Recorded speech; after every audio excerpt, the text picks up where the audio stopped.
Rats in pathology. Racing against time for students in pathology. And we shall be continuing with our session on hematology. This particular class shall deal with two topics, both of which are of paramount importance from the examination point of view. A case history. A 53-year-old male with cachexia was suffering from fever and rigor for 3 days. He narrated symptoms of cough with expectoration to his doctor. On examination, his chest revealed areas of dullness on percussion. I hope that you people are able to make a diagnosis or at least suspect one. Where is the pathology?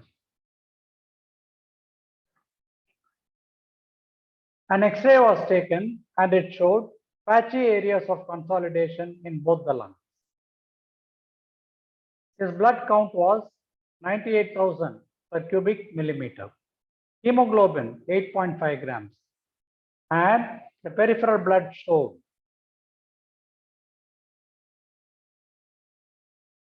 So this is the picture. There are shadows in both the lungs, patchy areas of consolidation. And when I see the peripheral blood, this is what is there. There is a marked increase in the neutrophilic series. I hope you people are able to make a diagnosis.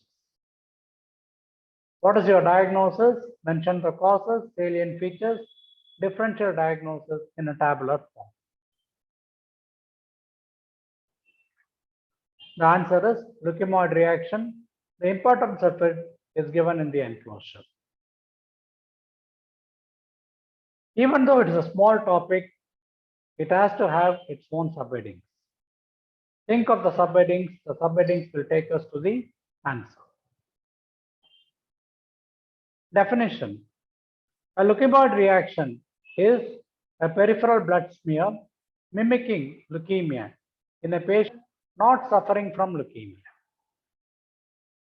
Not suffering from leukemia. You can include that word.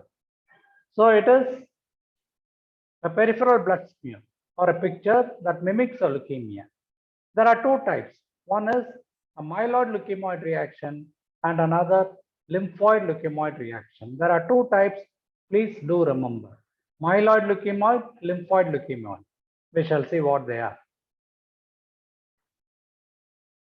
What are the differences between the two pictures on the left and the right? Half a minute time. On the right side, I find that there are mature neutrophils. There is an increase in the number of the neutrophils. The granules are little more prominent. We call them as toxic granules. This can happen in any kind of an infection. So there is an increase. But in this, there is a marked increase in the cells. Here also I find toxic granules.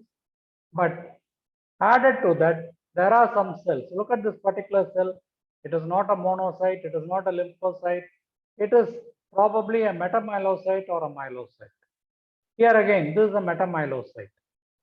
A metamyelocyte, the constrictions have not yet developed for this to become a mature segmented neutrophil. So I find immature cells as well, marked increase in the number, toxic changes as well. So you'll have to concentrate on the count, the maturity, toxic changes, and any other evidence.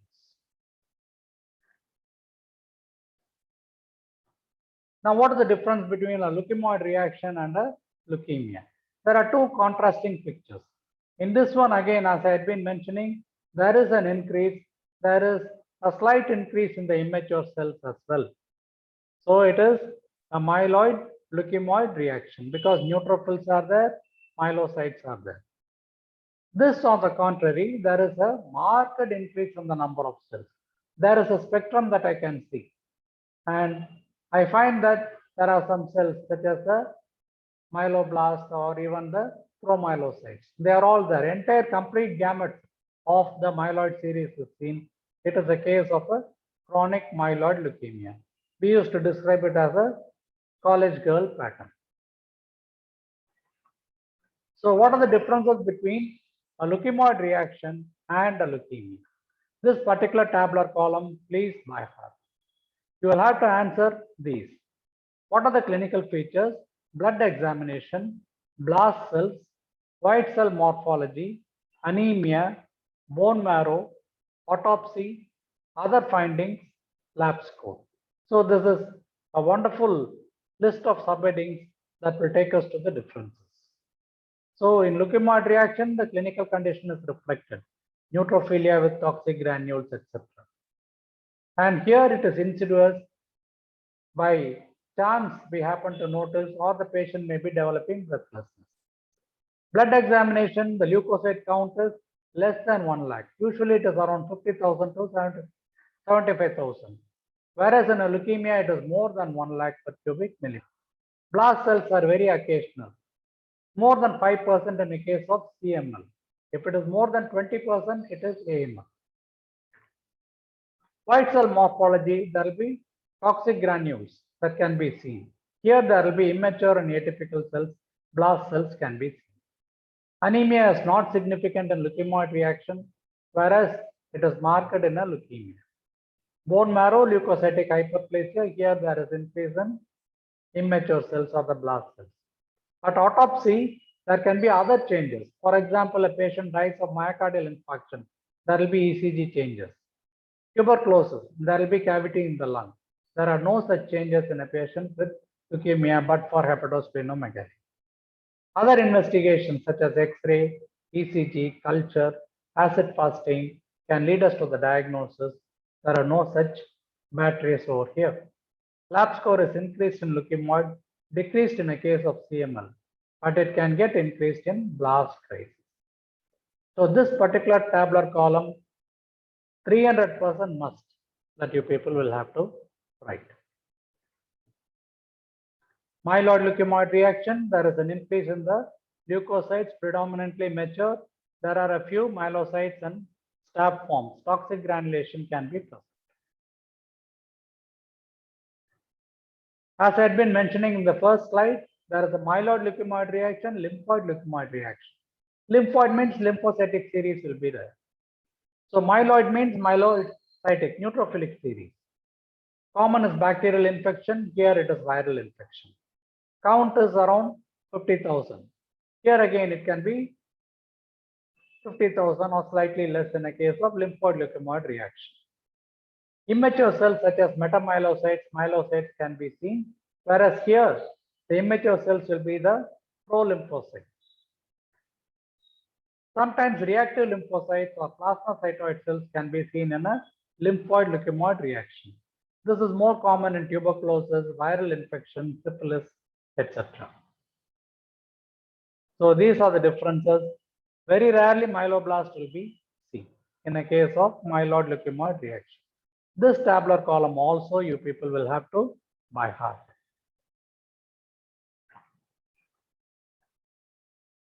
Compare. So both are cases of leukemia in which I am finding one large cells with vacuolated cytoplasm. In another, there are a couple of cells. One is small with indistinct cytoplasm, another is slightly larger, and there are nucleoli present. Here, nucleoli is not very conspicuous. This is an ALL L2. This is probably L3. Whereas here, it is more of a lymphoid leukemoid reaction. I am finding the neutrophils as well. Platelets are all normal.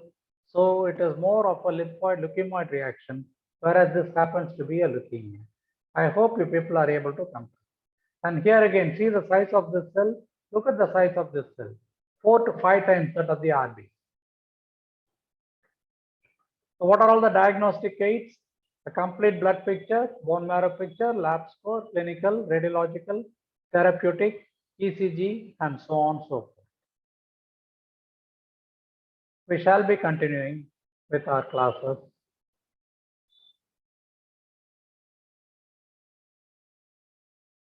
The next one happens to be a short topic, but of great importance to us. Burkitt's lymphoma, it's a question for you in medicine. It is a question for you in pathology. Okay. Obviously, it was identified by a person called Burkitt. We shall see his picture down the lane. Burkitt's lymphoma is a type of a non-Hodgkin lymphoma. Lymphoma, there are two types.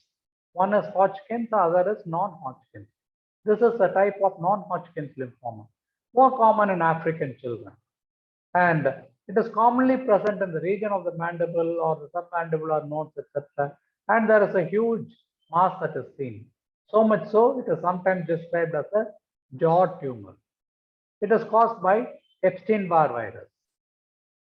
There are two types of this. One is sporadic, another is non-sporadic or familial. So please see this one. It is of importance to us.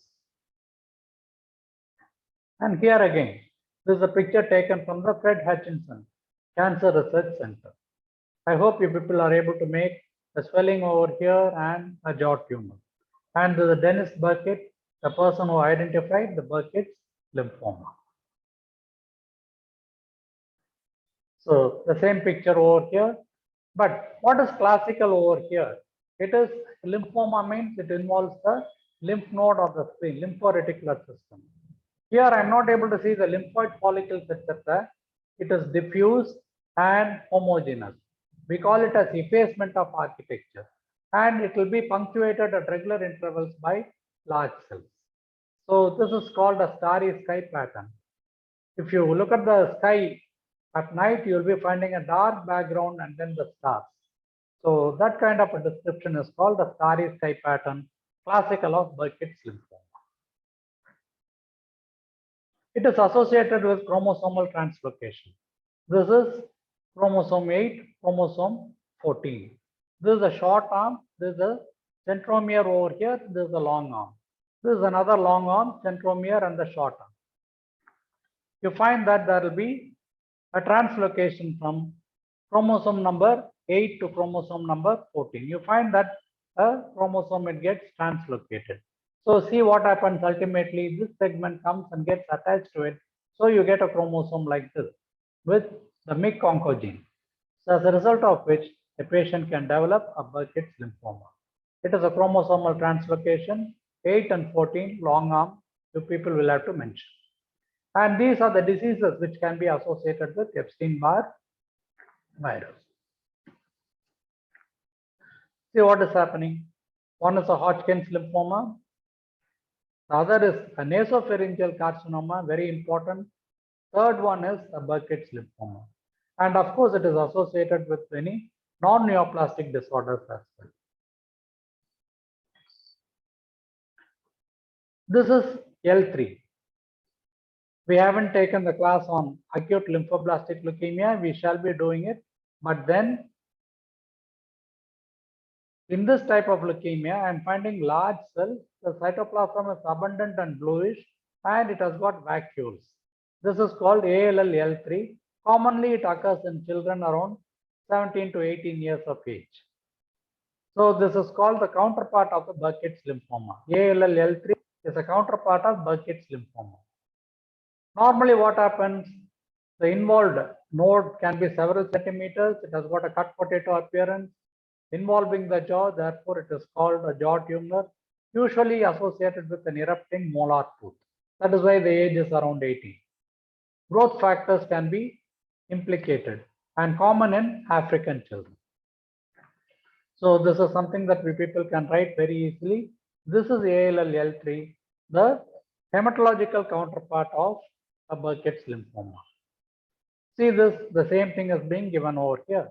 Here it's a starry sky, I'm finding pale areas. And this is the hematological counterpart showing large cells, vacuolated cytoplasm. The blood smear, large uniform cells, large nucleus, abundant vacuolated cytoplasm.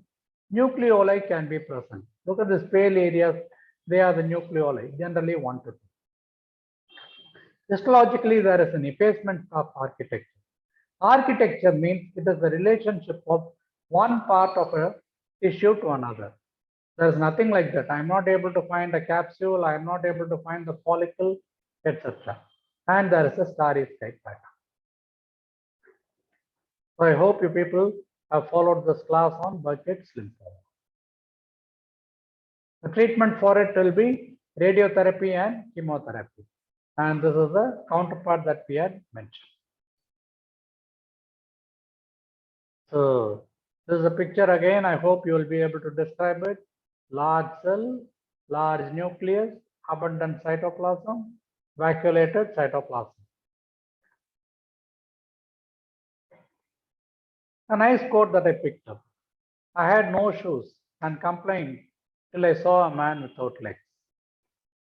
Always, no, it is not just for fun that we are reading this. You find that there are patients who are suffering from it, and it is our business to diagnose and treat them. Thank you.